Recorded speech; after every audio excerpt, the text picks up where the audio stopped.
তখন সবাই বলছেন যে বাংলাদেশ আর মাত্র সময়ের ব্যাপার, বাংলাদেশও দেউলিয়া হয়ে যাবে। পাকিস্তান যখন দেউলিয়ার পথে তখন বলছেন আর একটু সময়ের ব্যাপার। ইন্ডিয়া যখন চাপে পড়ছে বলছেন যে আর সময়ের ব্যাপার। কিন্তু কোনো সময়ই আমাদেরকে অর্থনৈতিকভাবে দাবায় রাখা যায় নাই। কারণ হচ্ছে গিয়ে ইন্ডিয়া, পাকিস্তান, শ্রীলঙ্কা তাদের সম্পদ আমাদের চেয়ে কোনো অংশেই কম ছিল না। তবে একটা জায়গায় ঘাটতি ছিল, এদের জননেত্রী শেখ হাসিনা এদের হাতে ছিল না। মাননীয় স্পিকার, আমি এইটার সাথে সাথে বাজেটের উপর কয়েকটা কথা বলতে চাই যে এই সরকারের কয়েকটা প্রেশার নেওয়া লাগবে। এই প্রেশারটা আমি সাজেশন দিতে চাই মাননীয় স্পিকার।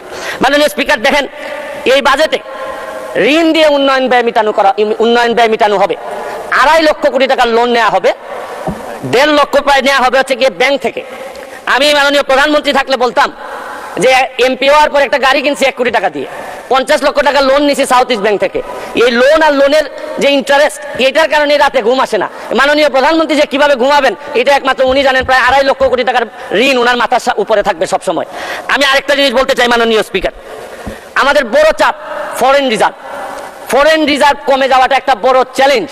কারণ হচ্ছে গিয়ে যে বাজেট আপনারা এই সরকার এখানে দিচ্ছেন, আরেকটা বাজেটও আমাদের এই সরকারকে বা এই মাননীয় প্রধানমন্ত্রীকে ব্যর্থ করার জন্য আরেকটা বাজেটও আছে। এই বাজেটের যাতে এই সরকার ব্যর্থ হয় এটার নেতৃত্ব দিচ্ছেন তিনি হচ্ছেন গিয়ে ডক্টর মোহাম্মদ ইউনূস। তিনি চাচ্ছেন এবং তার নেতৃত্বে যিনি সরকার গঠন করতেছেন তার নেতৃত্বে আছে হচ্ছে গিয়ে ডলার। এই ডলার হচ্ছে গিয়ে নেতৃত্বে চাচ্ছে যে আমাদের এই প্রধানমন্ত্রীর এই বাজেট যেন ফেল হোক। আমি আরেকটা জিনিস বলতে চাই, এক্সচেঞ্জ রেট ডেপ্রিসিয়েশন করছেন হচ্ছে গিয়ে রিসেন্টলি আরো 7 টাকা ডলারের সাথে। এক্সচেঞ্জ ডেপ্রিসিয়েশন করার কারণে ব্যালেন্স অফ পেমেন্ট যেটা, এটা আমাদের মিটানো অনেক বেশি ডিফিকাল্ট হয়ে যাবে। এটা একটা বড় প্রেশার মাননীয় স্পিকার।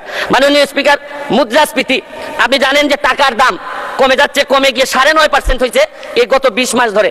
আপনাদের কাছে তো মাত্র একটা সংখ্যা 9.5%, কিন্তু ফিক্সড ইনকাম যারা করে, যারা নির্দিষ্ট বেতনে চলে, তারা জানে যে মুদ্রাস্ফীতি এই পর্যায়ে 9.5% দিয়ে সংসার চালানো কতটা কঠিন। এটা একটা বড় চ্যালেঞ্জ মাননীয় স্পিকার।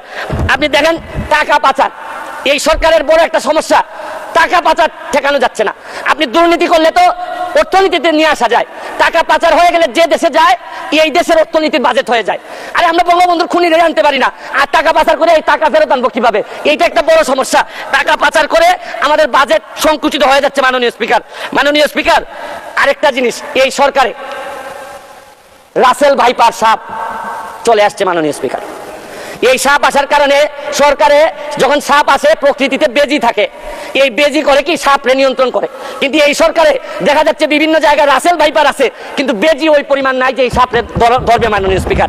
আপনি দেখেন এই আমাদের প্রতিষ্ঠানগুলা কত দুর্বল হয়ে গেছে। আমাদের প্রতিষ্ঠান, একজন ভদ্রলোককে দুদক ধরতে পারে নাই, একজন ভদ্রলোককে এনবিআর ধরতে পারে নাই, বাংলাদেশ ফাইন্যান্সিয়াল ইন্টেলিজেন্স ইউনিট ধরতে পারে নাই।